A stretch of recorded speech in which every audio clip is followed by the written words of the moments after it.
Oh, hello there. Nice to see you. Just give me a minute.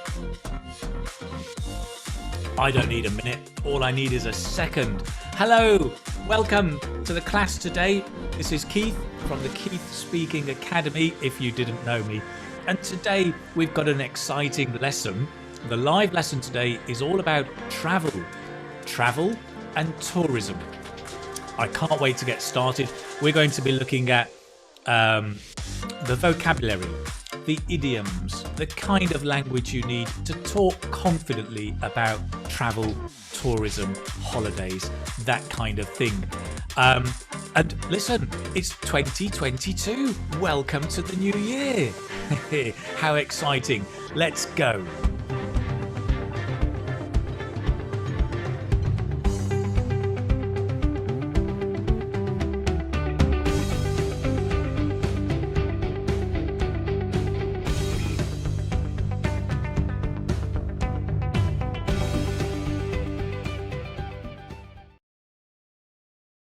Hello, this is Keith and nice to see you all. How are you today?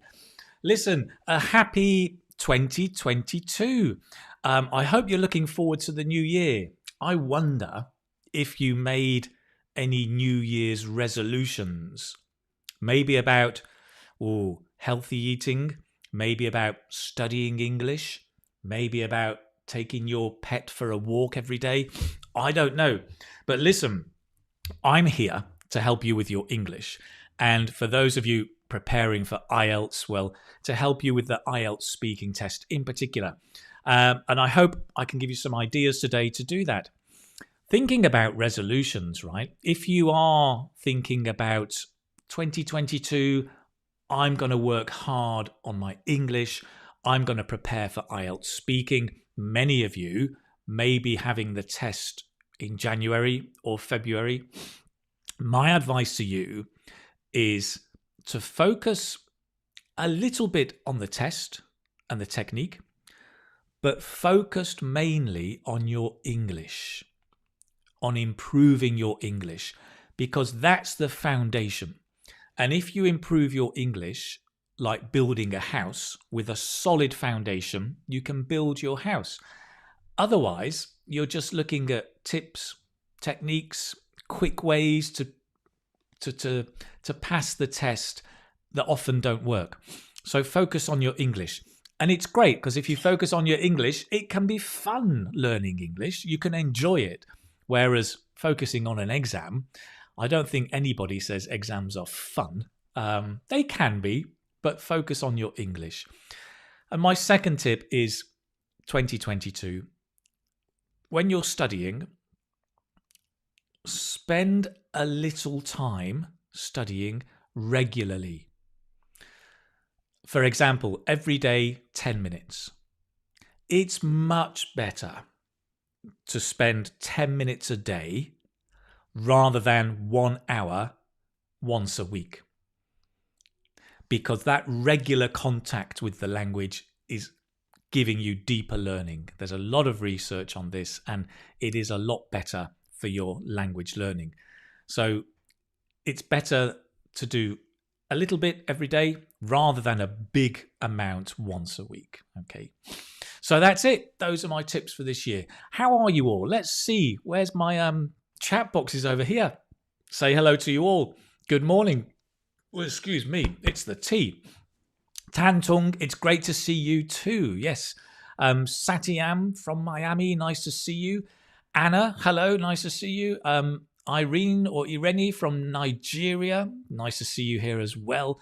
Pratiksha from India, great. Meme 196103, hello from London. Hello from Santander. Many of you may know I'm actually based in Santander. Shakiba is in Italy, great. We've got Aida Chama from Algeria. Great, and 37MZ from Yemen. People from all around the world. How exciting is that? Thank you, all of you, so much for joining me today. If you've just arrived, just to remind you, we're talking about travel today. We're going to be looking at different aspects of travel and, well, the language we need to talk confidently about this topic, right? Excellent. What else have we got? Good morning from Greece. I can't read the name. I do apologize. Abdullahi from Somalia. Brilliant. Great. Hello from the Ukraine. Hello as well. I struggle with Cyrillic script. Do forgive me. Great. And Layla says, I'm getting happy to participate in your online courses again. Brilliant. Great. So what are we going to do today? What we're going to do is, I'll show you, right? Let me just talk you through or take you through. We're going to look at the vocabulary of travel, first of all. And then what? And then we're going to look at, well, places to stay. What are the kind of places you may stay when you're traveling? And of course, people say hotel. Yes, but there's many, many more, and you should know the vocabulary, right? We'll also look in my toolbox. My toolbox is different tools that I think can help students learn better English. I'm going to share with you a cracking tool today. It's actually from the BBC. I didn't know they had these, and they're really fun, interesting, and I think quite effective. I'll show you later. I am going to have a bit of a focus on IELTS Speaking Part 3, because I think that's the make or break of many, many students. You know, Part 3 is where you either go up a band or you fall down a band. So it's crucial to work on Part 3. So we'll do a bit of work on Part 3 as well. We're going to have a look at idioms, because I think, you know, idiomatic language is a key part of your Band 7, Band 8 and Band 9. So we'll be looking at expressions around travel, right? Things like to have itchy feet. I wonder if anybody knows what that is all about, to have itchy feet. What does that mean? Well, itchy, right? If you have an itchy hand, you need to scratch. But that's literal. What's the idiom? We're going to find out. And ending with a Kahoot review. Kahoot is back. So Min EPL, look at that. It's as though I read your mind. Ending with Kahoot would be nice. We are going to end with Kahoot. So how nice is that? That's what we've got planned for today, right? Lots of stuff. Travel vocabulary. That's where we're going to start. But first I'm going to go, do that bit. And then I'd just like to let you know a couple of things that if you haven't been to my website yet, you may not know about the website. Let me show you where it is.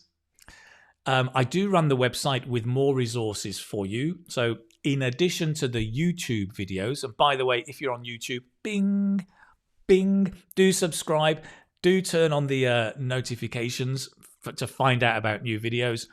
But also I have the website, the Keith Speaking Academy. And let me show you, it looks like this. And on the Keith Speaking Academy, you can find lots of information. You can find free live lessons, information about the IELTS test, all the different parts. But also in the free live lessons, you can download the PDFs from recent lessons. So the last one we did was about relationships. You can download the PDF. And you can go down and get all the past PDFs of all the different topics we've done. Every topic you'll need for IELTS speaking, more or less. Oh, and by the way, you can join the library. I've just added some updates to the library. So there are some new pronunciation files in the library. You can go along and join that also from the website. And if you are interested, you can click on the online courses button at the top here. And if you want to find out about my online courses, you can. If you want to study with me online, I have online courses. You can find out about those here. We've got, if it comes down, IELTS Speaking Success Get a Band 7. There's also a Fluency, which is a grammar-based course. Okay, so all of that is on the website. You can go and find out all about it on the website. And if you are interested, you know, the course is up there. IELTS Speaking Success Get a Band 7+. It's a complete systematic approach, very structured to take you through tips and strategy It takes you through part 1, part 2, part 3, full of model answers, full of the language that you need to help you practice and get ready. I will also be updating that course over the next 7 days, maybe 7 or 8 days, maybe 10 days. I'm not sure. But I'm in the process of adding some new updates for 2022. But you don't need to wait. You can buy the course now. And as soon as you buy the course, when the updates come, you get it automatically. So even if you bought it last year, you get all the updates automatically. So that's it. IELTS Speaking Success. Get a Band 7 Plus. Go and check it out. If it's right for you, perfect. Okay. All the links are on the website there below. Rightio. Good. So what's happening next? What's happening next? I've got to check on my list. Well, of course, it's travel vocabulary. Let me take off these things for you. But it went the other way. Don't worry. Nobody noticed. So travel. Here we go. Are you there? In this lesson, you will learn some vocabulary and useful expressions to talk about travel, tourism, and holidays. So let's begin with the verb to travel, right? It sounds like a good place to begin. To travel, normally, notice the preposition. Normally we say to travel by bus, to travel by plane, or by boat, or by car, right? If you can, just repeat these with me to get the right stress, right? And the intonation. To travel by bus.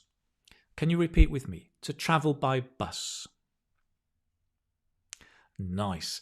What you have is you go di, and then you kind of float in midair and then stress the last noun. To travel by bus. Next, to travel by plane. To travel by boat. To travel by car. Brilliant. Very good. Now, the exception is foot. We don't say to travel by foot. No. If you're walking, what do we say? To travel, what do we say? Maybe you can tell me in the chat. Does anybody know? I'm sure you know.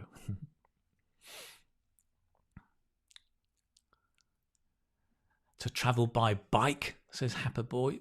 By car, by bike. Death Spirit, that's an interesting handle. On foot, well done, sir. To travel on foot, exactly. To travel on foot. So that's the one that is a little bit different.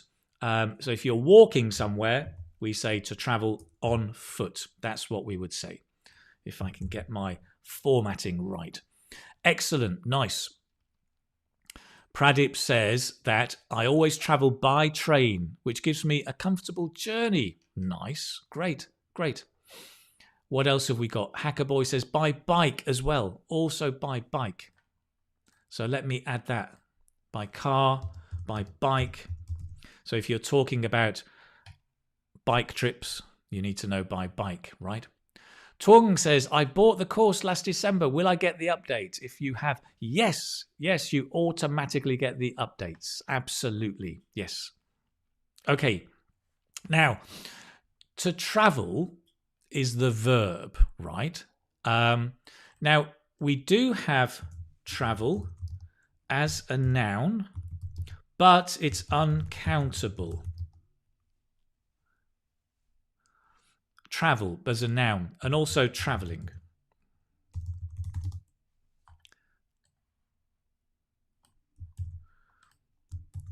So it's uncountable, right? We don't say travel, no. Travelling, no. I like travelling, we can say. I like travelling. So that's as a noun. Very, very common mistake. People say, I went on a travel. Uh-oh, I went on a travel. Now then, what's the problem? Why is that a mistake? What should it be?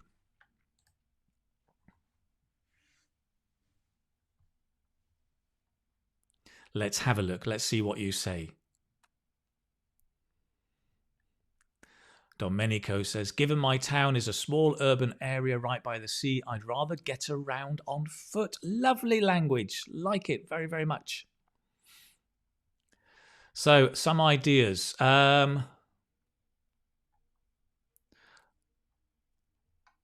We've got ideas. I went on a journey. Okay, that's great. That's good. So that's one possibility. Let's add that.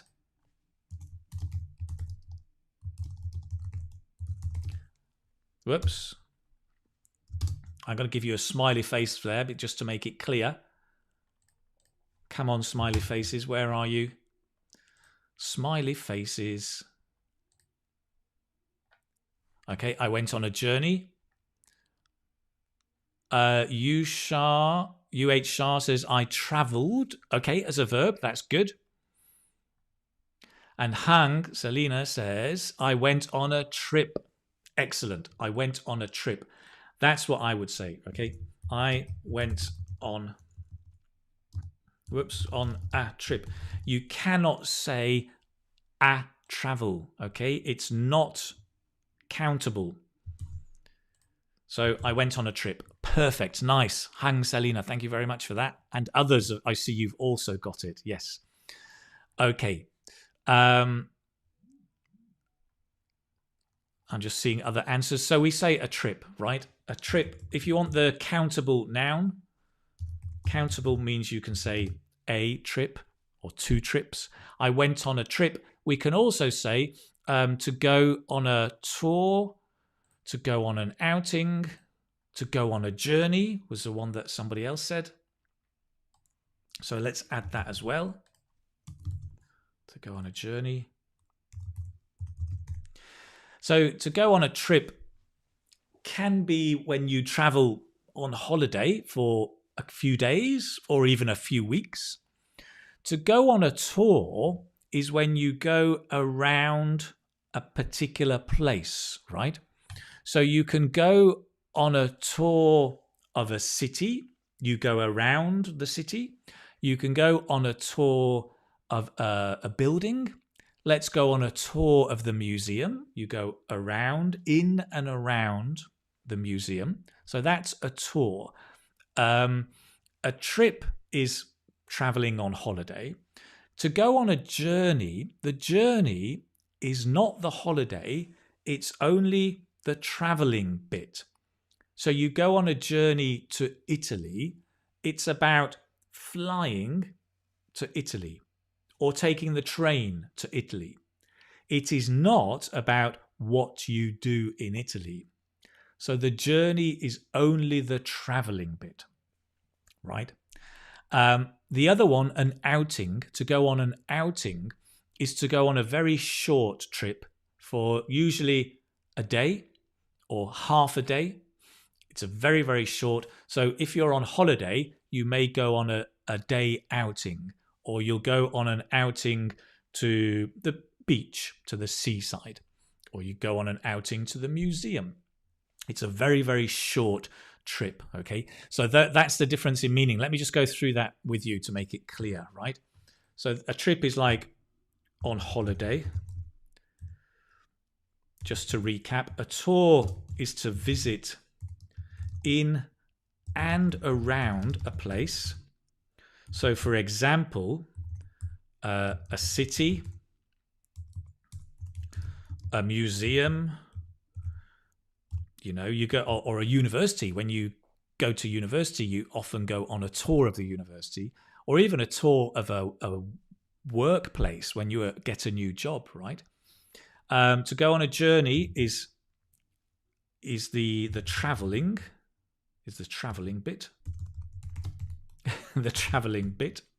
You understand, I hope. To go on an outing is a very short trip, e.g. half a day. Something like that, okay? So, great. Those are, I'm just going to put them in a slightly different font so you can see the difference. Those are the different bits, right? Excellent. Sophia says, I went on a trip. Lovely. Eileen says, I love traveling because I can see how world is big. Ah, I know what you mean. Yes. What we would say there is actually, we would make it slightly different. I would say the following. I love traveling because I can see how big the world is. That's how you would structure it, but very nice. Excellent. Good. Let's see others. Amal said, I went to Paris. Okay. I went to travel. No, I went on a trip. Amir says, I went on a journey. Travel is uncountable. Excellent. Excellent. You've got it. You've got it. I went on a holiday. Yep, you can say I went on holiday or I went on a holiday. Now, talking about holidays, let's come down and let's talk more about that. So when you're on holiday, you may say, we saw a lot of travelers. I'm going to take that out for the moment. Whoa. Excuse me. I'm going to take that out. That way. We saw a lot of travelers, holidaymakers, tourists, sightseers. These are all different words meaning people traveling or people who travel or people who are on holiday. Okay. Just say them with me. Travelers, holidaymakers. Good. I like it. Notice the stress is on the first syllable. Holidaymakers. Holidaymakers. Holidaymakers. Tourists. Yeah, you've got that. Tss. It's a bit like if you imagine opening a Coca-Cola bottle and it goes tss, tss, tss. Tourists. Tourists. Yeah, nice. Tourists. Sightseers. Great.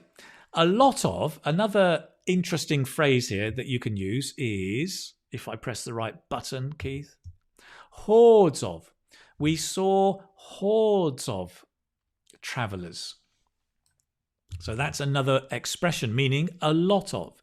We saw hordes of sightseers. When we went on holiday to Pisa in Rome to see the Leaning Tower of Pisa, we saw hordes of tourists. A lot of, right? Very nice expression. A bit unusual, but nice to use. Very natural when you're speaking, okay? So you can say a lot of or hordes of. Other collocations, right? We've got to take a holiday. Just repeat these with me. Try and make the link. To take a holiday. To book a holiday. Of course, to book a holiday is to make a reservation and to plan the holiday. To go on holiday. Notice the linking here. We introduce a w. Go on. Can you see that? Whenever you have a word ending in O and the next word begins with O, you put a W. Go, because the O has a W. Go on. Go out. Go out. Go on. That's how we really speak English. Connecting. Go on. Go out. Go away. Go away. Go away. Right? To go on a holiday. You can say to go on a holiday or to go on holiday. Both of those are actually correct. To go on holiday is very general. I like to go on holiday. I went on a holiday to France is a specific holiday. So you can say both actually. To go on a holiday. I'm going to put them the other way around because that's the only one you can say without a. Take, you must have a. Book, you must have a. Okay.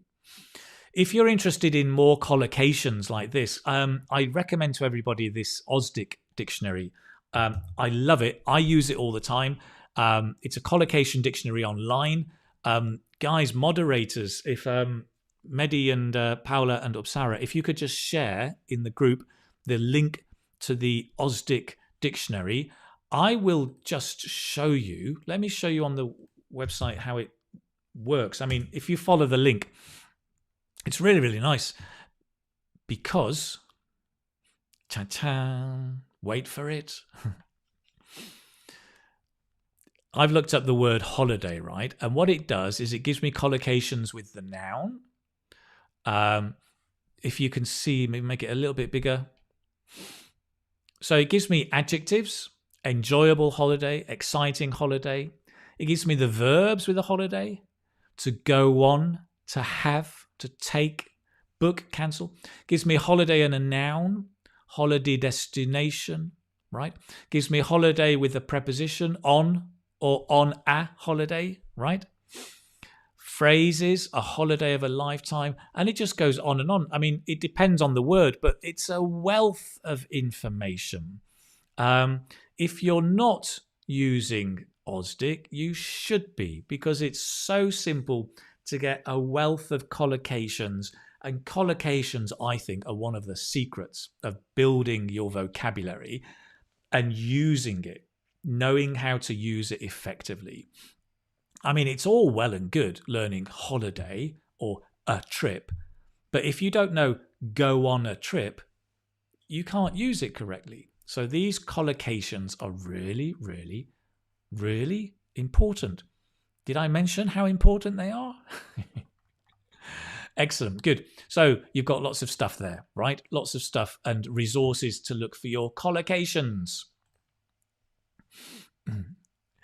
Let's see.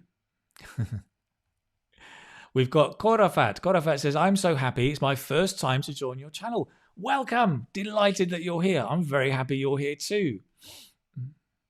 Eamon says, I'd like to take my family on a holiday next summer. Lovely. Very, very nice.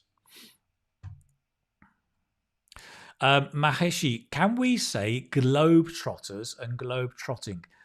Yes, you can. A globetrotter is somebody who travels around the world.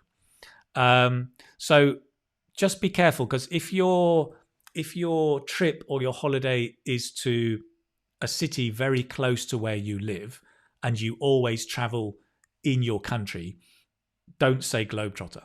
But for somebody who loves traveling to different countries around the world, yes, a globetrotter. To be honest, I think I'm a bit of a globetrotter. I mean, nowadays it's difficult to travel, but previously I've been very lucky to be able to travel around the world, and I am a globetrotter, I think. So if you're traveling to lots of countries, yes, absolutely. That's a nice expression. Globetrotting as well, you could say. Yeah, why not? Good.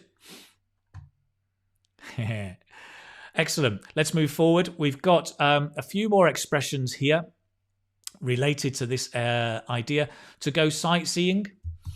So to go sightseeing is to visit tourist attractions. I love to go sightseeing when I'm on holiday.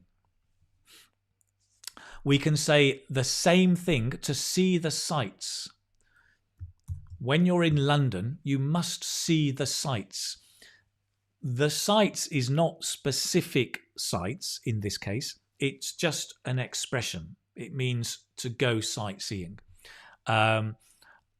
If I go to somebody else's hometown, I say, oh, I want to see the sights in your city. What do you recommend? Oh, well, if you come to Manchester, you must go to Old Trafford, the football ground, or you must go to what would you go to see in Manchester? What's really interesting in Manchester? Go and see my dad's house. That's an interesting sight. Another expression, to get off the beaten track. It's a great expression, and it means the beaten track is where everybody has walked. If you imagine there's a track or a path, lots of people are walking on it. because lots of tourists go there. That's the beaten track. But if you get off the beaten track, then you go to the less visited places where fewer tourists go. So for me personally, when I'm visiting a city, I like to see the sights, but I also like to get off the beaten track because that allows me to experience another side of the city where less tourists go, but it's maybe more local and there's more local culture. So I think it's great to get off the beaten track. We also say to get away from the crowd or crowds, to get away from the crowd, to get away from the crowds. I think to get away from the crowds, probably more in the plural. To escape the tourists. I don't mean run away because they're trying to chase you, but just to get away from the tourists, to get away from the crowds. It's a common expression, right? So those are nice expressions. I'm sure you're going to use them and start practicing. We've got Jova here says, I like taking in the sights of the city centre. That is very nice, Javo here. Take in the sights is to visit and to look at, to absorb, to take in the sights. That's also a very, very nice expression. Great.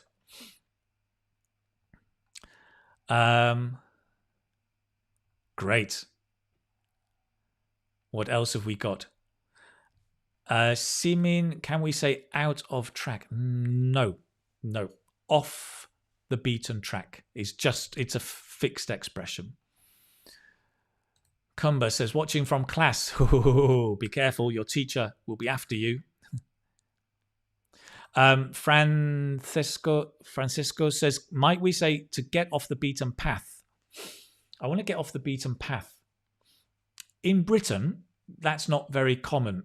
It may be in America, but certainly Britain, we would say track. Get off the beaten track. Yeah. The places of interest is, the sights. Exactly. Great. I like to soak up the sights. That's great. Yes. So let me add both of those because I think those are nice, right? To take in the sights and to soak up the sights. Of course, soak up is a bit stronger. I mean, it really means that you take your time, you appreciate, you don't just look and go, you soak up like a sponge soaks up the water, right? That's nice. Luduk Bin says, I prefer to get off the beaten track while traveling. Nice, great.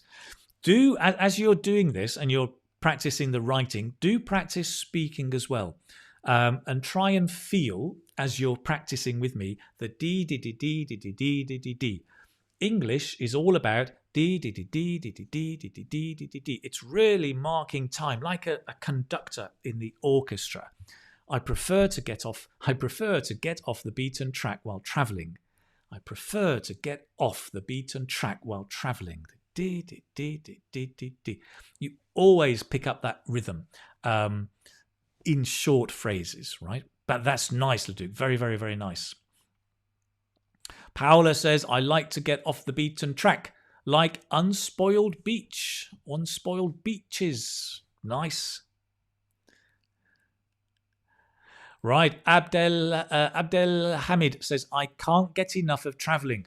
I love that expression, Abdel Hamid. That's really nice. I love that it allows me.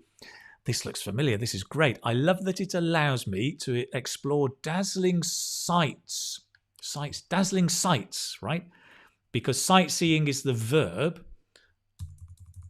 But, well, yeah, I see. You got from to go sightseeing. I see why. But here, to explore the sights. So to go sightseeing, but to explore the sights. I love that it allows me to explore dazzling sights and expand my perspectives. Expand my perspectives.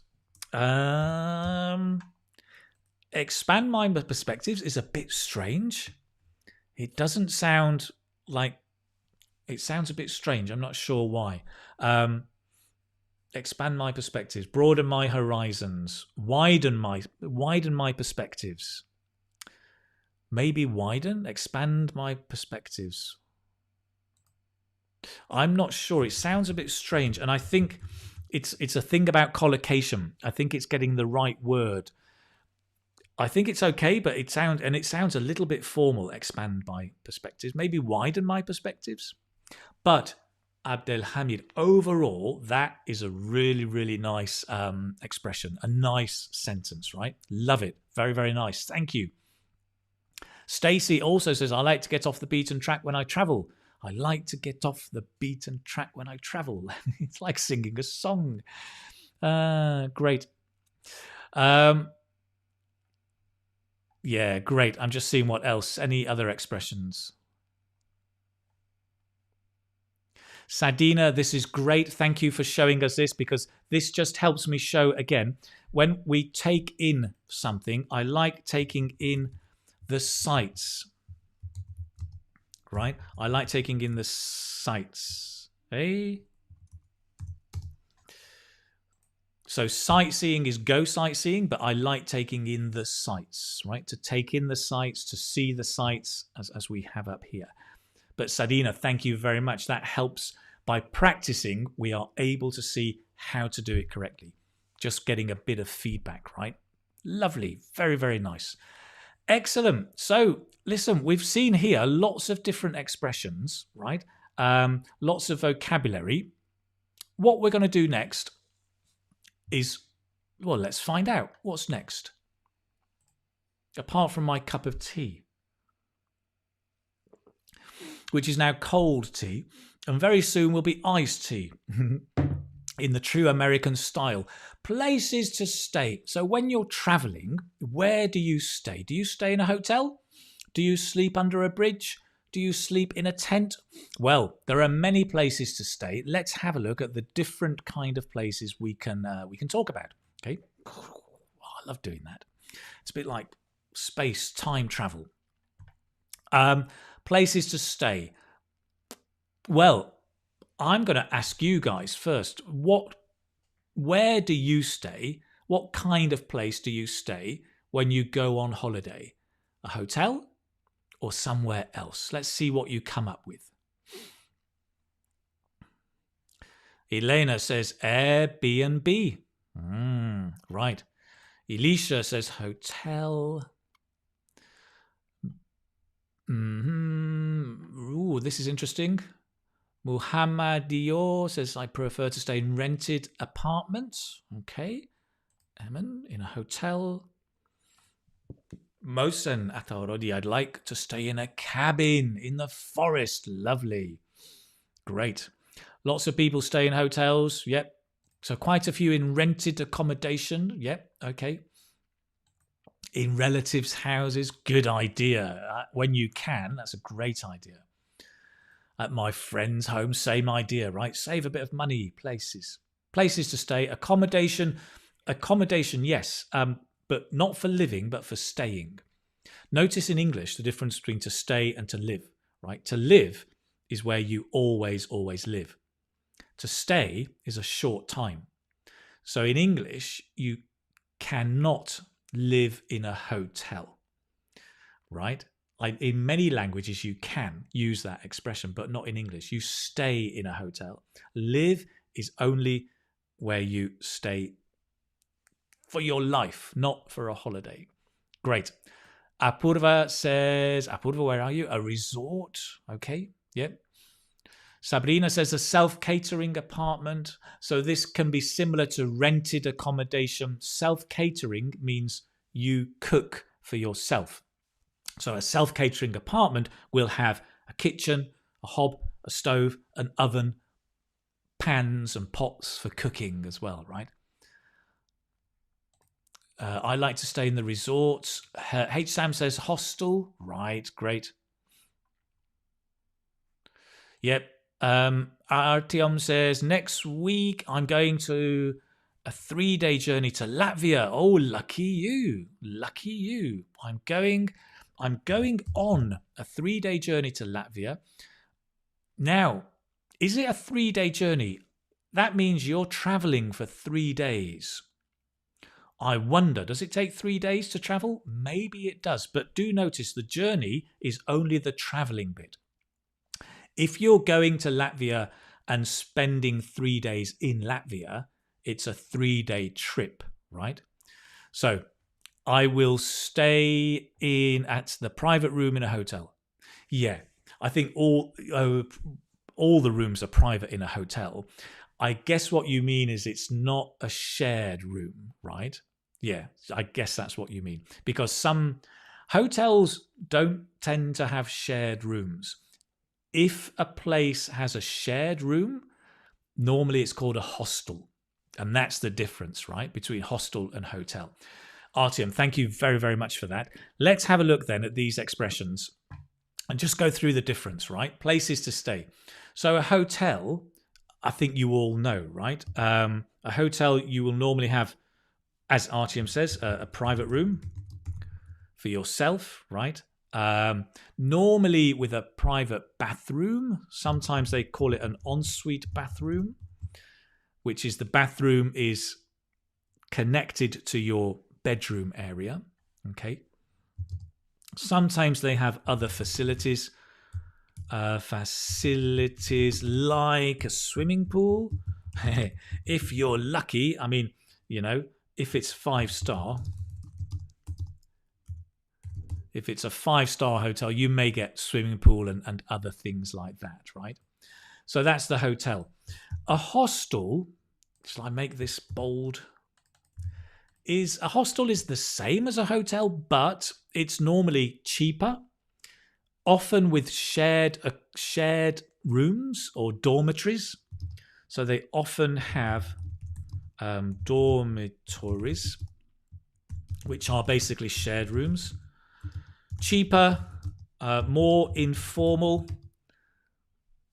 That's the main difference, right? Hostels tend to be just 1 star. I don't think you can get a 2-star or 3-star hostel. I don't think they're more basic generally.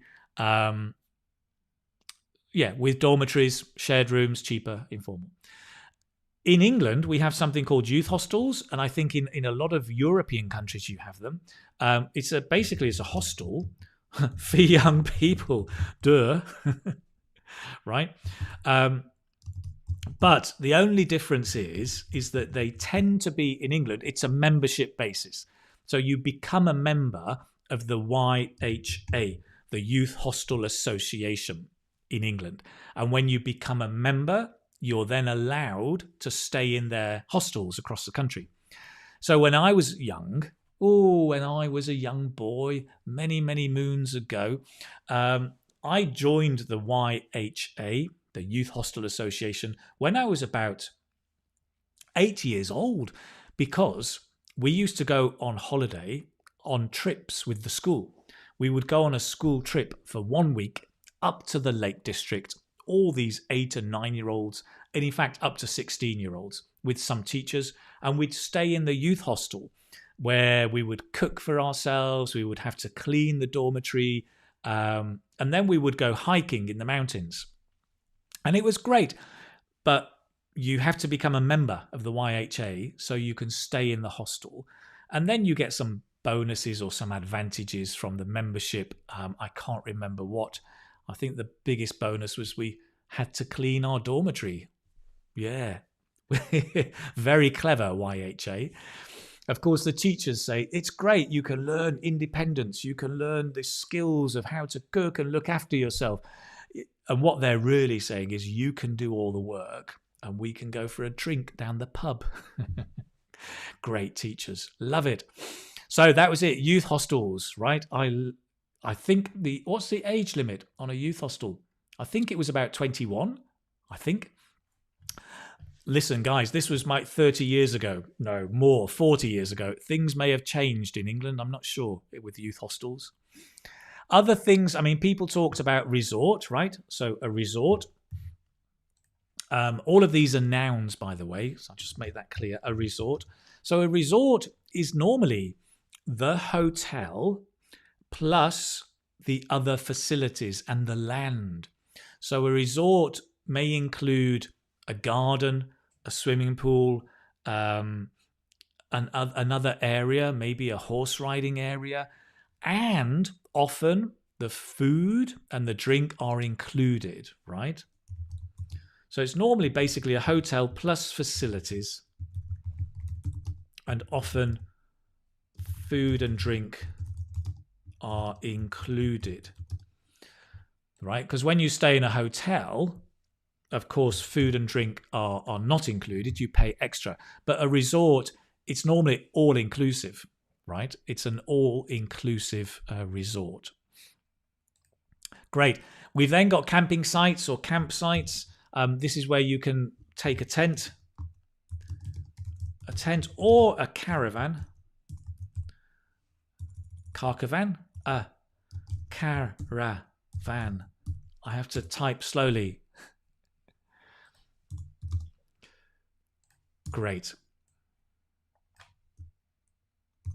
Da, da, da. Just let me get this spick and span for you. So camping site. Campsite, I think, is more common in British English, a campsite. I do see across Europe camping site used a lot. I think both of those are fine. So that's where you stay in a tent or a caravan.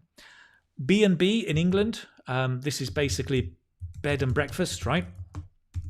They're very popular in England, the great British breakfast, fat galore. But the B&B is basically you pay for the bed and the breakfast. Clear, right? Airbnb, I think you all know what that is. It's become a brand. It's where you stay in somebody's house and they put it on the platform, Airbnb, so you can rent it. So this is basically rented accommodation. Okay, great. Nice. So all of those are places that you can stay, right? And I think you've been talking about where you stay. First time me joining. Daniel, welcome. Lovely to see you here. Happy that you're here. Can we say a summer resort? Yes, you can. Absolutely. We can say a summer resort and a winter resort. It's very common. Some countries have winter resorts.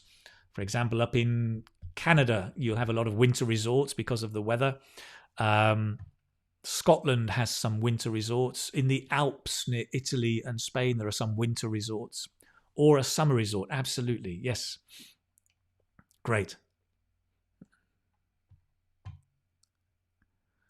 Culture and science. Good luck with your test. Good luck with the result, right? Okay, fantastic. Let's move on. What comes next? I know what comes next. This comes next. Bear with me. Ba-da-shee-be-doo-be-doo-be-doo-be, bum bum bum. I'll tell you what's going to come up today. Let's do this. I've just decided.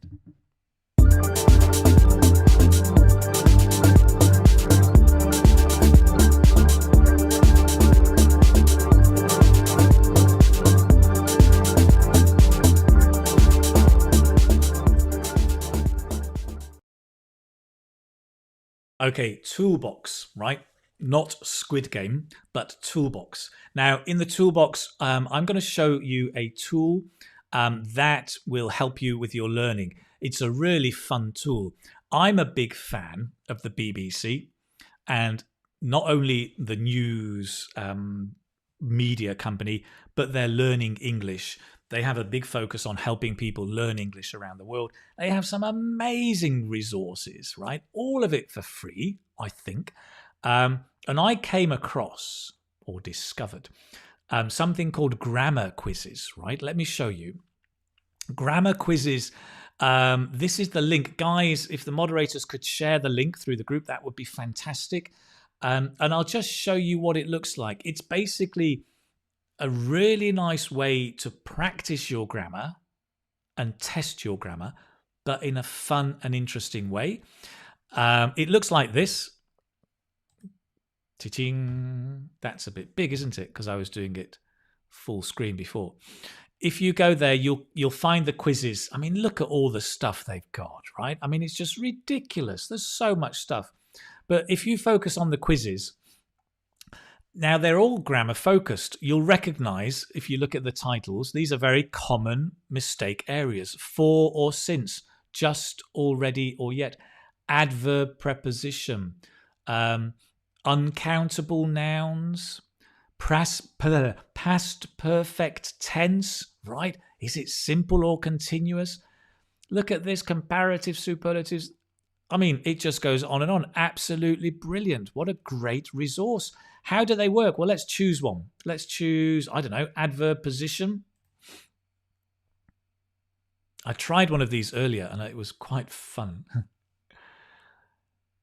Here we go. Adverb position. So there are adverb order. So we've got to get the adverbs in the right order. Begin the activity. Which of the following sentences is correct? Guys, you can give me your opinion on this as well. I'll read them through and then just write A, B, C, or D. Rarely the weather in the UK is warm in December. B, the weather is rarely warm in the UK in December. C, the weather is warm in the UK in December rarely. D, the weather is warm rarely in the UK in December. What do you think, guys? Let's have a look at what you're saying. Oh, there's a there's a lot of B's. Wow, there's a lot of B's out there. The weather is rarely warm in the UK. Well, let's do that. Let me listen to you. And what happens? The weather is rarely warm in the UK. Check my answer. Well done. Faith, you'll have to go. Well done. We always put the adverb of frequency after the main verb be. Fantastic. Great. And then you can go on. There are 8 questions, right? I won't do them now, but you can go and explore this yourself. It's a great test of grammar, right? And it's fun. It's a quiz. So it's something you can do even for 5 minutes, maybe at the beginning of your study to get you excited and motivated. Just take 5 minutes, choose something and practice. What a great way to start your study session, right? So that's it. That's from my toolbox. That for you is grammar quizzes. Thank you to the BBC. Brilliant. And they provide it all for free. That is very, very nice. Okay, that was the toolbox. Let's move on to the next activity. After the toolbox, what comes after the toolbox? IELTS Speaking Part 3, of course. Yes, that's what we were going to look at. Okay, IELTS Speaking Part 3. Here we go. IELTS Speaking Part 3. Where are you? It's down here somewhere. Okay, give me a moment.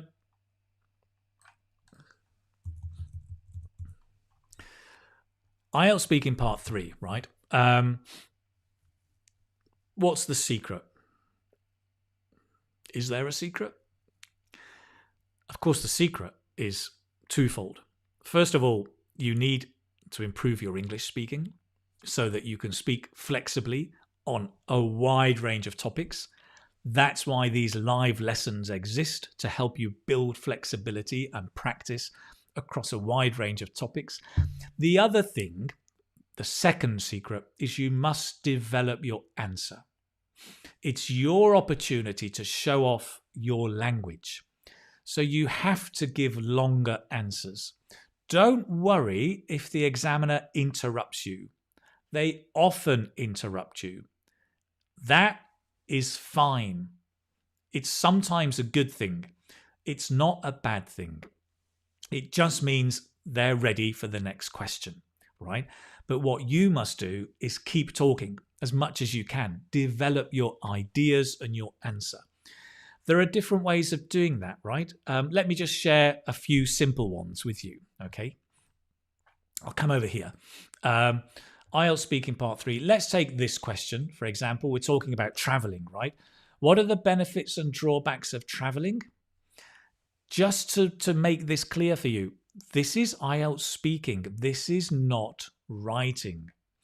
If it were writing, then you have to talk about benefits, at least one, and drawbacks, at least one, right? In speaking, no, no, no, no, no. That is not the case. In speaking, the question is just a platform to start speaking. It doesn't matter if you only talk about one benefit. It doesn't matter if you don't talk about drawbacks or the negative things. You can just take one idea and develop it, and that's fine. Okay. So you could just talk about the benefits. So, how can you develop your answer? Very simple way, right? Give your opinion and give an example. That's really simple, right? That's the basic way. I think da da da da da. For example, da da da da da. Now, your examples normally should be quite general. It doesn't matter, or it's okay if sometimes you give a personal example. That's okay now and again. Now and again. Now and again. That's okay. But don't always give personal examples. Okay? Normally give kind of general examples. Let's take an example, right? I've written down a possible answer here of opinion and example. So the question, can I get it all on the same page? Come on, Keith. Yay. So what are the benefits and drawbacks of traveling, says the examiner? You could say, well, I'd say one of the benefits is you can taste new food. I mean, when British people go to Japan, right, for example, they can get to taste a whole range of new local delicacies, Japanese delicacies, that they may not find at home. So here, I've just given an opinion. I'd say, that's my opinion, right? Da, da, da. I mean, that's my example. It's a clarification, but it's the example. And then I talk about British people. I could say when I go to Japan, that's okay, but be careful that you're not always giving personal examples. When British people go to Japan, they get to taste a whole range of new local delicacies like sashimi or sushi or tempura that they may not find at home, right? Now, that is beginning to develop the answer, and you can go on and get deeper and deeper and deeper until the examiner cuts you off. To cut off. Other things you can do, well, you could develop with an opinion, a reason, and an example, right? An opinion, a reason, and an example. Let's take the same question and let's see if I can think of a good answer. Opinion, reason, and an example. So, you can tell I'm winging this bit. Opinion, because it depends on the question. It's not always it doesn't always suit to give an opinion, a reason, and an example. But the reason is the because bit, right? So that helps you develop. What are the benefits and drawbacks of traveling? Well, let me get an idea. I think one of the drawbacks of traveling is money, right? It costs a lot of money. So I would say one of the drawbacks of traveling is it can be quite expensive, because if you're traveling by plane, the price of plane tickets has rocketed in recent months. For example, if somebody wants to travel from Europe over to Asia, the price of a return ticket can be as much as £1,000. Okay, something like that, right? So you're getting something like, I think, one of the drawbacks is the cost. It can be quite expensive. So I'm giving my opinion, I think. The cost, so it's very direct, but then I just clarify. I just make it clear what I'm talking about. Because if you're traveling by plane, Traveling by plane. Look at that. I've been learning with Keith. Keith taught me the preposition. If you are traveling by plane. So I'm giving a possible hypothesis, right? The price of plane tickets has rocketed, I think I said, has rocketed in recent months. So here's my reason. If you're traveling by plane, the price of plane tickets has rocketed to go up very, very steep, right? So, for example, if a person, let's say if you could say you, right? If you want to travel from Europe to Asia, a plane ticket can cost up to 1,000 USD, for example, and probably more, right? And the rest. So there I've got my example. So for example, if you want to travel from Europe to Asia, a plane ticket can cost up to, right? So here it's helping me develop the answer. I think what's important is you don't have to do opinion, reason, example, step. You don't have to. You can do opinion, reason, opinion, example, opinion, reason, example. There are different combinations, whatever feels good for you, right? All I'm doing here is showing you the possibilities and some of the language so it can help you have a bit of a structure. I think, because, reason, for example. And you can see how this develops your answer. At the end of the day, the structure is useful in your practice. Don't be too structured, right? Don't memorize your answer because the examiner will know and will cut you off. That's when they cut you off sometimes if you've memorized your answer. And it's clear. It's so clear if you've memorized your answer. So don't do it. Just get your ideas, think about possible structures, but it's not part two. You're not preparing the structure. This is just for your practice. In the test, you won't have time to think structure. You just go with the flow. You just start speaking. But because you've practiced so much, a lot of it will be automatic. It's a bit like David Beckham. Do you remember David Beckham, the football player? In his practice, he would spend hours and hours kicking the ball into the net, kicking the ball into the net, kicking the ball into the net. Hours and hours, right? Why? So that when he was on the pitch, it was automatic. The ball comes and he kicks into the net. He doesn't have to think, right, left foot, what do I do? He doesn't have time to think. Like you in the IELTS speaking test, you don't have time to think. So do your practice kicking into the net, opinion, reason, example, in your practice.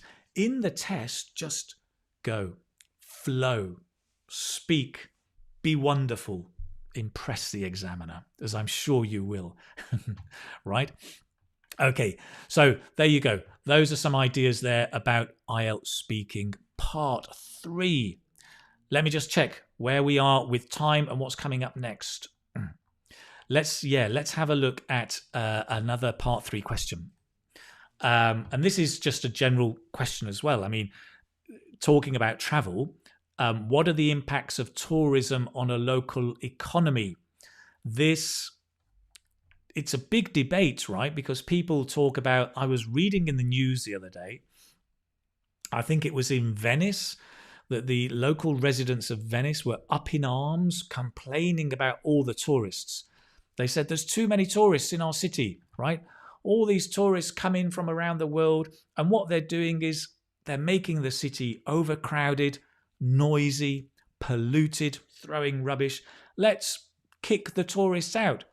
Or let's restrict the number of tourists can come into Venice. Now, they've got a point, because Venice is going to get damaged and can be quite, I guess, a delicate city.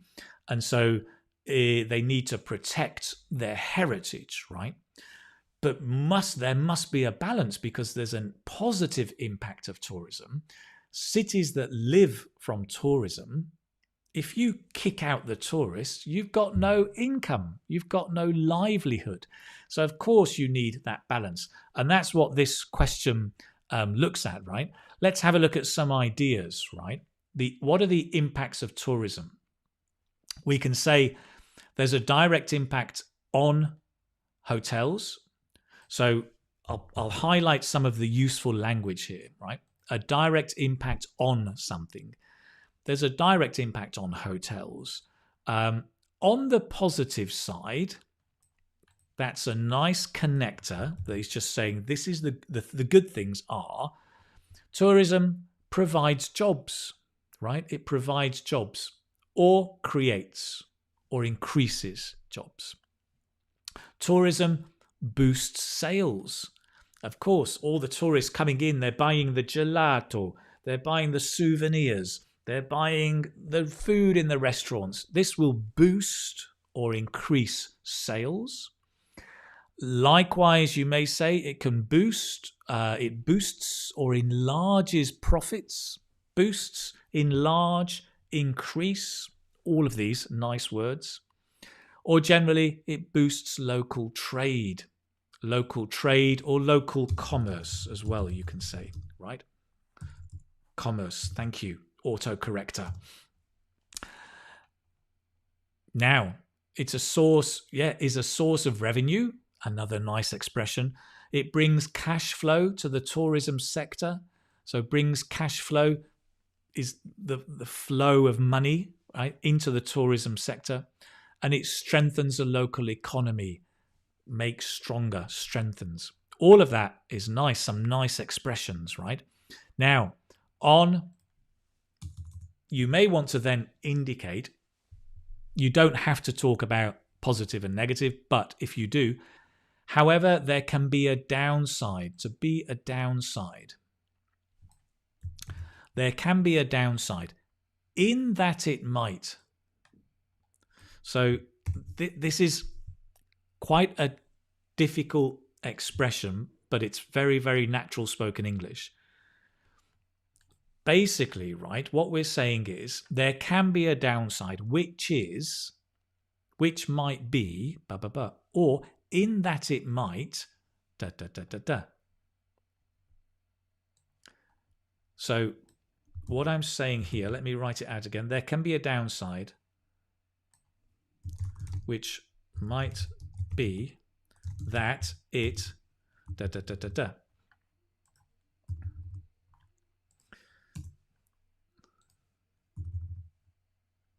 So there can be a downside in that it might destroy local culture. Let me take that up here. Or, however, there can be a downside, which might be that it destroys local culture. Okay. The one that I like is in that it might. In that it might. It's a higher level. It's quite difficult, but if you're at that level, you can practice this one. In that it might destroy local culture. In that it might lead to overcrowding. The case in Venice and in many, many cities, right? There can be a downside in that it might bring noise pollution to the city. Noise pollution, lovely collocation as well. Okay. So those are things you could say on the positive side. However, there can be a downside in that it might Right. Good. Let's see. Let's have a look at some of your ideas. Simin says, destroy the natural habitats. There can be a downside in that it might destroy the natural habitats. Lovely. Layla says, tourism can have positive effects. I mean, lovely. Great. Great. Let's see. Asteroid, this is nice. I like the way you've paraphrased this. In that it might, in the sense that it might. Yes, exactly. That's nice. I'll just change your in to it. But that's a very, very nice way of summarizing it. Lovely. Thank you. Let's see. Marlene, thank you very, very much. A very nice comment. Benz, since it might. Yes. There can be a downside since it might destroy local culture. Yeah, brilliant, Benz. I like it. Nice. It increases local prices. That's a very good point, right? More tourism comes in, demand increases, local prices increase. Very, very nice. Yeah, like it. Yeah, nice. Air pollution. Yep, exactly. So there can be a downside in that it might bring more air pollution to the city. As Sufi says, same idea. Tourism can create jobs for local communities, but the downside of it is that it could contribute to pollution. Contribute to pollution. Brilliant. I love it when you're practicing because this is when you can see how to improve and get even better, right? Contribute to pollution. Very nice, Sufi. Thank you very much. Anything else? Maheshi says there can be a downside, which might be that it destroys natural habitats. Yes. Just remember, if it's it destroys, you need the S there, right? And normally habitats would be in the plural as well. Brilliant. Nice. Very, very nice. Love it. Abdulaziz says tourism is one of the important aspects of governmental finance to my mind. Yes, right, good. Yes, great.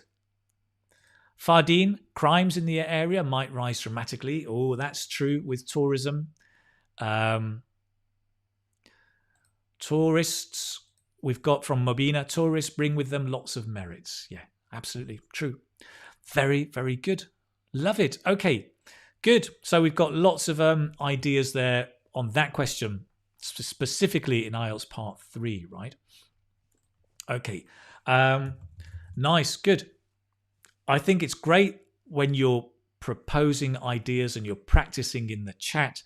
I hope you're practicing speaking as well. But what's really useful, right, I hope, is also the feedback. If I can just correct your mistakes. So please, please, please don't worry. Just relax if I correct you. If I correct your mistakes, that's a fantastic sign that you are doing great. You are getting better and better. So keep the comments coming. Now then, the other day, one moment, I got an email from a company, an organization that it's an organization that I have worked with or collaborated with in the past, and I still do. And they've changed their name. It's an organization that does mock tests for students who are preparing for IELTS, the IELTS test. And they're called Take IELTS. And I have an advert on my website because I'm an affiliate for them and I collaborate with them. I think they do a great job. They provide online mock tests for speaking, listening, writing, and reading. And within 48 hours, you get the feedback, and they not only tell you what's good and bad, but also feedback for improvement, which is why I collaborate with them, because I think their mock tests are really professional. They're really good. They give great positive feedback. Feedback is the key to improving. The email said they've changed their name, and I wanted to let you know so you don't get confused. They are now called Preptical. Let me show you over here, because you might see this. You might have seen Take IELTS on my website as an advertisement. They're now called Preptical, and they do online IELTS mock tests with listening, reading, writing, and speaking as well. And they're very good. I think they are very, very good. You can buy one test, or you can buy a package of 3. If you want to do one at the beginning, one in the middle of your study, and one just before your test, it can be very, very useful. Because I collaborate with them, there's a discount code. You can get a 10% discount with the code Keith10, right? Let me show you over here. Practical is the name of the company. They do online mock tests, and the discount code, if you're interested in a mock test and if you are looking for one that's good, then you can try them, and the code to use is Keith10, and that just gives you a 10% discount, which is also always welcome, right? Always useful to have. So practical, to let you know if you're there. If you want to find out more, guys, the moderators can share the link with you in the chat box. You can also go to my website, right? And you'll see them around on my website. If you're in my website anywhere, let's say you're in the, if you're looking at one of the articles on my website, let's say the speaking test format, for example, if you look on the right-hand side, you'll see here practical.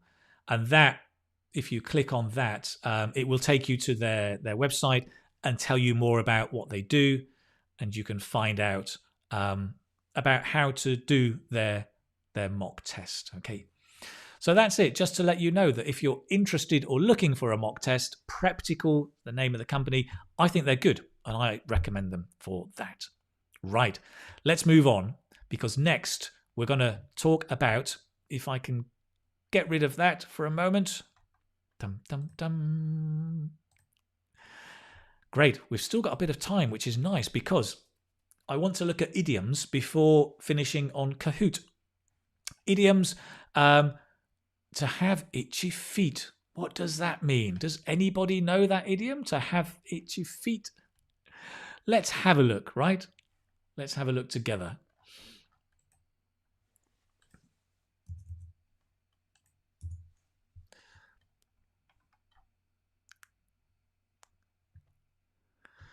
Cosmiana, thank you very, very much. Layla, you're welcome. Right, let me do the time travel thing. Great. And then come and have a look. IELTS Speaking, idioms about traveling. Itchy feet in a moment. Let's begin with to travel light. To travel light is to travel with very few items, right? Now, some people take my wife, for example. When we go on a trip, right, she has, if we're going for a week, suitcase number 1, suitcase number 2, handbag number 1, handbag number 2, and I'm thinking, where's the kitchen sink? She's got everything except the kitchen sink. She has so many bags. I'm like, what? What are you taking? I, on the other hand, little suitcase, number 1, finished. That's it. I travel light. I don't take many items, right, when I'm traveling. So to travel light, that's the first idiom. I wonder what you guys are like. Do you travel light? There is no opposite, right? You say, I travel light, or I don't travel light. Or I take everything except the kitchen sink, you can also say. So, for example, I only take a small rucksack. Rucksack, right? The bag on your back. A rucksack or a backpack when I go on holiday. I love to travel light. I love to travel light. Excellent. Good. You're all getting there. Great. Yes. Omawumi, having a small bag to travel with. Exactly. We've got another one here. Hey, I love your avatar. Nice. I'm a person who travels light. Yeah, great. Shah. Hey, Shah Khan. I like to travel light while traveling. Lovely. Leslie says, I decided to travel light when the airline informed they don't allow 2 baggage. Yeah, exactly. Now, Leslie, you've brought up a very, very good question, right? Because baggage is uncountable. It's all of the suitcases. If you want countable, like 2 2 suitcases. So you would say, they don't allow 2 suitcases. Or what you could do is you could introduce this idea. Because it's uncountable, you can say they don't allow 2 suitcases, or they don't allow 2 items of baggage. It's a bit like, news and item of news. News is uncountable, but we say 2 items of news, 2 items of baggage. Brilliant. Leslie, you're getting better. I love the practice. Thank you for that. I love this one. I travel in the dark and a kitchen sink to boot. Love it. Very, very nice. Itchy feet, says Sabikun, is to travel. Yes, to want to travel a lot. That's exactly what it means. That's exactly what it means. Artyom on his 3-day trip to Latvia. I will travel light. I hope so. Yes, good. Anna says, I'm getting used to traveling light. Me too. Me too. Good for you. Very, very nice. The next one is to get up at the crack of dawn. At the crack of dawn means to get up very early. And I use this talking about traveling, of course, because when you travel, especially if you go on a tour, go on a city tour, like the hop on, hop off bus, you often have to get up at the crack of dawn. If you want to make the most of your trip, don't sleep until lunchtime. Get up at the crack of dawn and go and visit the city. Soak up the sights. Take in the beautiful views, right? At the crack of dawn. Krakow. Krakow. It sounds like a Polish surname. Mr. Krakow. At the crack of dawn. Can you say that? Get up at the crack of dawn. For example, right? We have a tour of the city tomorrow, so we have to get up at the crack of dawn. Lovely. Good.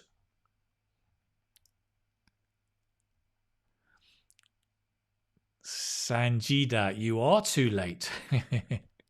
Very late. Anyone else? Any other examples? Apurva says, I got up at the crack of dawn to catch my flight in the morning. 2 thumbs up. Beautiful. I can say that. Beautiful. Good. I'm so glad that you're practicing. Mosen says, I have a problem with my wife. She's not light traveller, driving me crazy. Join the club. Me too.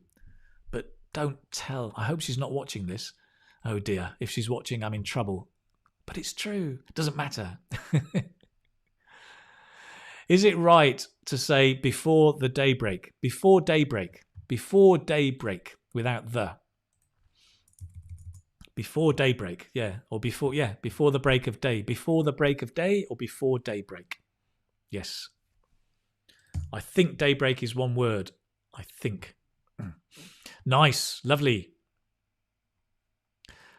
Ashfaq says, I have to get up at the crack of dawn for my college as I'm always late. Don't be late. Don't get into trouble with your teacher. Fuang says, I get up at the crack of dawn to exercise. Me too.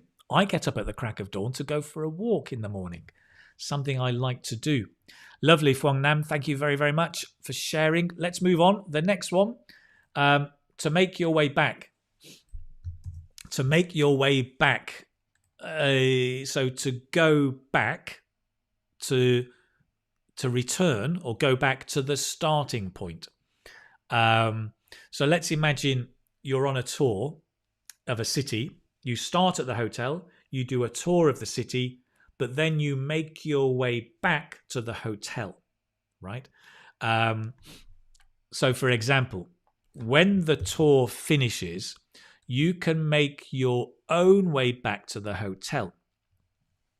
So in fact, when the tour finishes, it doesn't finish at the hotel. It finishes somewhere else. And then you have to make your own way back. You must walk or go back on your own to the hotel. To make your way back. It's a nice expression because it's so simple. The language, make your way back. You know way, you know back, you know make. Just put them together. Make your way back. Okay. It's very common with groups. So if you've got a group of people, and let's say a group of people are going to the restaurant, and then at the end of the meal, somebody says, listen, let's make our way back to the hotel. Let's go back. Let's make our way back to the hotel. And if you want to stay or on your own or go to the bar, you can make your own way back later. Okay, nice expressions. Make your way back. And I'm going to finish on the itchy feet one because you've all got this. A lot of you got it. To have itchy feet is to love traveling, right? But really traveling a lot. I have itchy feet, so I try to travel abroad twice a year. To love traveling, right? Great. Other comments, other practice.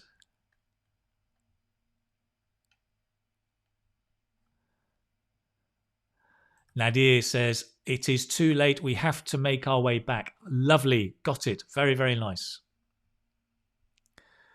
Damla says, I would never miss a single minute of your lesson, even if it started at the crack of dawn. That's very kind of you. Great. Lovely. What else have we got? Oh, Ishara. I like this, Ishara. Getting up at the crack of dawn is not my cup of tea. 2 idioms in one. Lovely.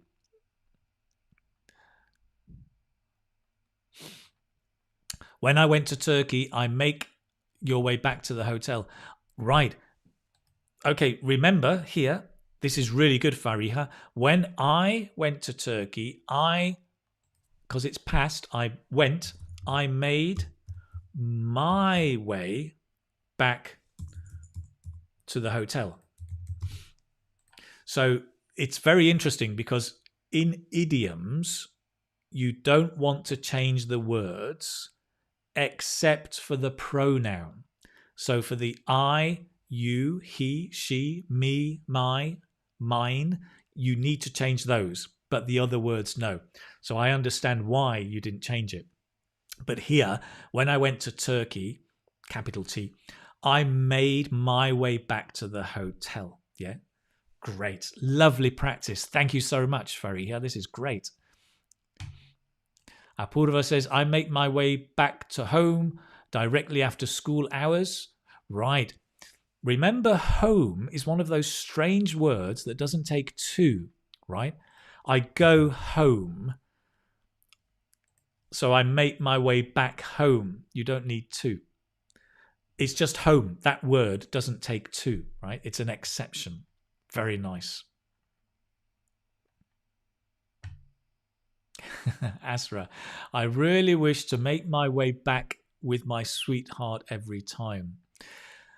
That's interesting. I wonder if you mean that you and your sweetheart together go back, or do you mean that here's your sweetheart, here's you, you want to go make your way back to your sweetheart, make my way back to my sweetheart. There's two different meanings, right? With means that you're moving together.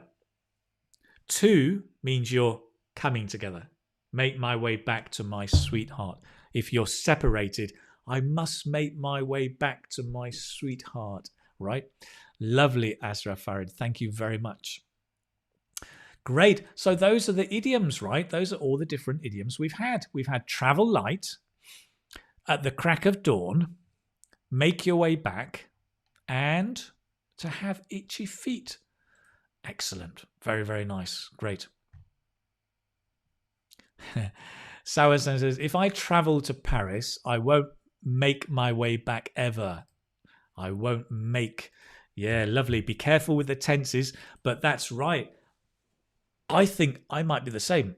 I would never go home. I would just stay in Paris. Such a beautiful city. Although the impact of tourism has changed it a little bit, right? Feng says, when I went to Barcelona, I was lost. I don't know where's the way back to the hotel. Great. That's really good use of the idiom. Just be careful with your tenses. When I went, past tense, you got it, didn't know where the way back to the hotel was. That is complex grammar, but beautiful grammar. That's really nice. When I went to Barcelona, I was lost. I didn't know where the way back to the hotel was. Absolutely brilliant. I like that a lot. Very nice. Okay. That's great. We've been through idioms, right? We've looked at idioms. What's next? We're going to finish up. We are coming to the end. We're going to finish up with a Kahoot review. If you don't know Kahoot, well, Kahoot is a online game we're going to play together to review some of the vocabulary from today's lesson to see if you were awake or if you were sleeping. It's also an essential part of learning. You must review. If you don't review, you forget so quickly, right? So every day, every second day, try and review the language that you're learning. We're going to do it with Kahoot. So what do I do? Kahoot. You need to go. Keep watching me, but you also need to go to this website, kahoot.it. And when you get there, you can start to play the game. I need to set up the game. Oh, so give me a moment and let me just set up the game. While I'm doing it, you can have some nice music.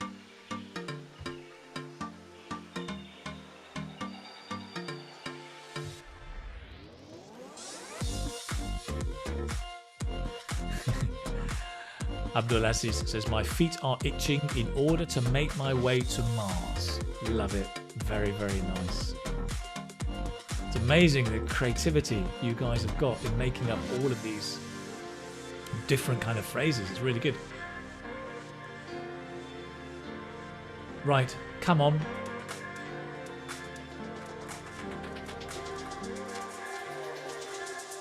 Oh, right, so they've disappeared. Where is it? Come on.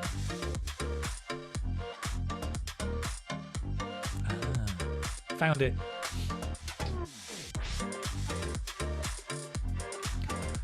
When I turn on the music, your neighbours dance, Russ. Cool, join in. This is seat dancing, this is called. I'm a terrible standing dancer. Right, we're playing. So, this is how we play. If you go to kahoot.it, put in your name and the pin. The pin, I'll show you. The pin is 5006249. Come across. So you put in your name, you put in the pin 5006249, and I'm going to ask you some questions, and you choose one of the colours. It's A, B, C, or D. I think it's yellow, green, red, and another. You choose the colour with the right answer, and then basically you choose the color, and then, well, that's it. And then we'll see who is the fastest to get the answers, right? Don't worry if you can't get in. You can put your answer in the chat box. That's fine as well. Moderators, thank you for sharing the pin. 5006249. Great. Sausan says, please tell me when the live broadcasts are shown. So the live broadcast is on Thursday at 10 a.m. Spanish time. 10 a.m. Spanish time on Thursday. And it normally lasts an hour and a half, sometimes a bit longer, like today, which makes me thirsty. Thank goodness I've got iced tea.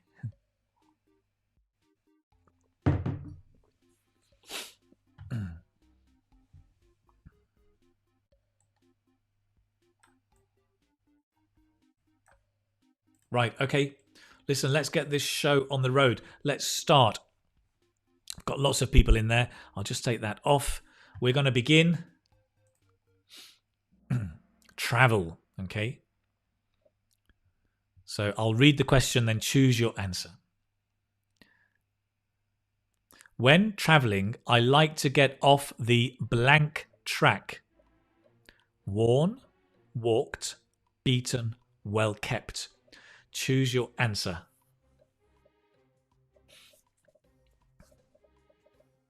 You've got 30 seconds.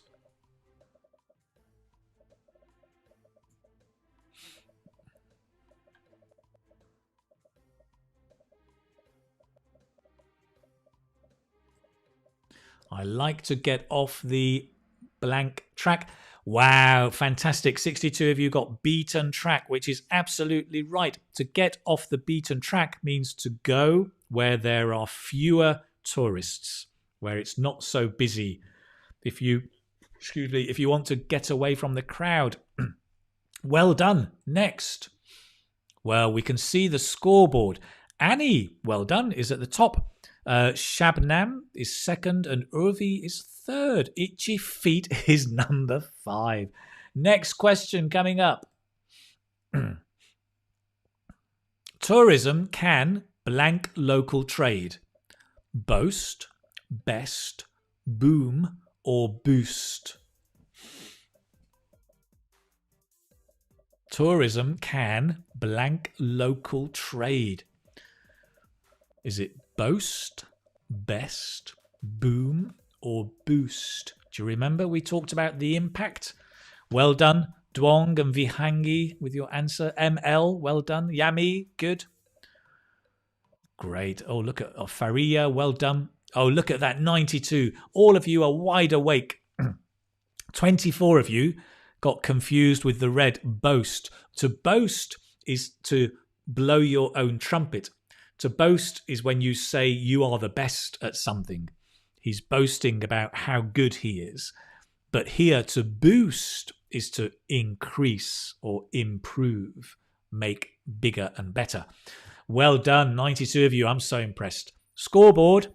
Uh-oh, Annie's fallen. Duong is up in first place. Urvi has moved into second and Shabnam is in third. Here we go. Question number 3.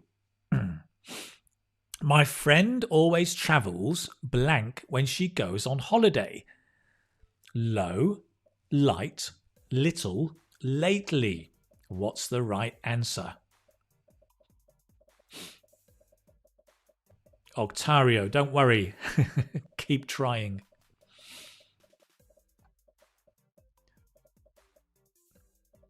My friend always blank when she goes on holiday.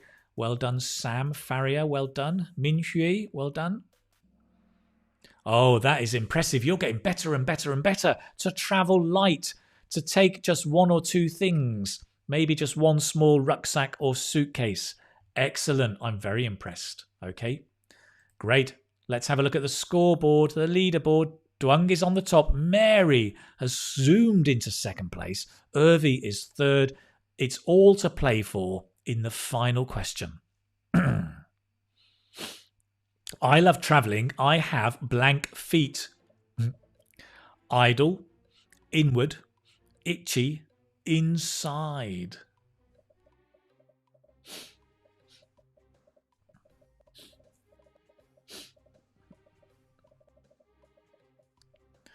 Interesting. Nap in the sun, well done. Tripura, well done. Ken Ledin, well done. Inola, nice. Oh, everybody's getting it right. Look at that. 115 people got it right. Absolutely fantastic. I have itchy feet, meaning that you love traveling. Simple as that. So let's have a look at the podium. The final scores. Third place, Urvi, well done. Second, Mary, which suggests first place is Duong, well done, up at the very, very top. Once again, very nice. Very, very nice. I love it. Listen, well done. What happened there? Let me come back over here. Very, very well done, Duong. That's excellent. Well done to all of you. It seems like most of you were paying attention all the way through the lesson. I'm very impressed. Thank you very, very much. So listen, today, we've done a lot today. We've been looking at the vocabulary of travel, especially prepositions: travel by plane, travel by bike, travel on foot. We've been looking at places to stay, including hotel, hostel. What's the difference? B&B, bed and breakfast. A resort, which can be all-inclusive. We've been looking in the toolbox at the grammar quizzes by the BBC. Go and check them out with the link that's in the chat box. We've been looking at IELTS Speaking Part 3 and how you develop your answers. Thinking about the practice. Remember David Beckham kicking the ball in the net. Practice, practice. And then in the test, just go with the flow, right? You can be doing example, reason, example, opinion, opinion, example, any kind of combination. We've also been looking at some very interesting idioms like itchy feet, and we've discovered that you're all awake through the Kahoot review. That's brilliant. Listen, if you are on YouTube today, do remember, do subscribe. I'll get it right one day. And turn on the notification buttons, right? And I hope you've enjoyed the lesson today. I do the live lessons, so people have the opportunity to learn with me. If you like the way that I'm teaching and you want more, then you can also join me. You can join the IELTS Speaking Success Get a Band 7 Plus course. It's a paid-for course, but I think it's a very reasonable price. And here you can practice more with the videos, the audio, the PDF. You'll be doing lots of speaking practice, building your idioms, your language, and ultimately your confidence so that you can do well in the IELTS speaking test. You can check it out through the link on my website. If you go to the website, you'll be able to find it there. I'll just show you, but there's links all over the website. If you do go there, check it out. Through the navigation bar at the top, you'll see online courses in the top right corner. You can click there, or where it says study with me, you can also click there to get access to the course. If you haven't done already, you can also just put your email address and download my ebook, The 10 Most Common Mistakes in IELTS Speaking. You can put your name in, download it directly off the website. And as I say, if you want to join the course, you can study with me, just press it there.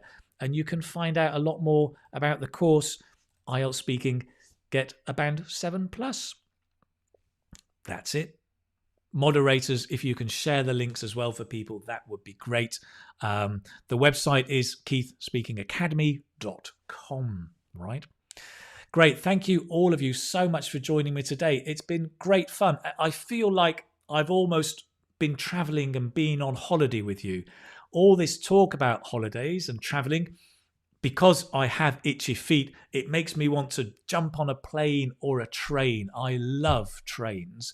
And I just want to travel and go and meet new people, see new places, soak up the sights, take in the views. Oh, it's like a breath of fresh air when you travel, right? So I am looking forward to the days when we can travel more and more, right? Okay, guys, thank you very much for joining me. Just to let you know, the next live lesson is not next week, is in 2 weeks, right? There's a lot happening at the moment. Some of you may remember the interactive course I did in November, December. I am adapting that, and that will be launching again soon, but in a slightly different way. It will be an ongoing enrollment. So instead of just enrolling at one time, you can enroll at any time. And I'm just going to adapt it a little bit. So I'm working on that. The live lessons are going to be 2 a month.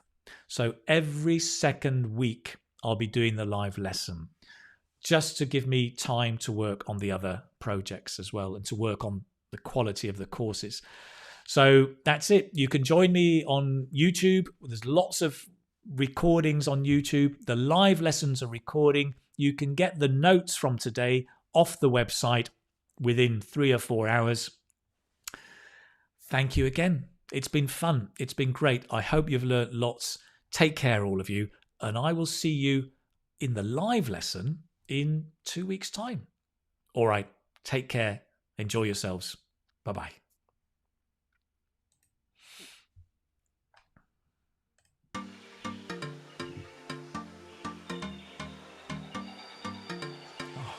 Cold tea.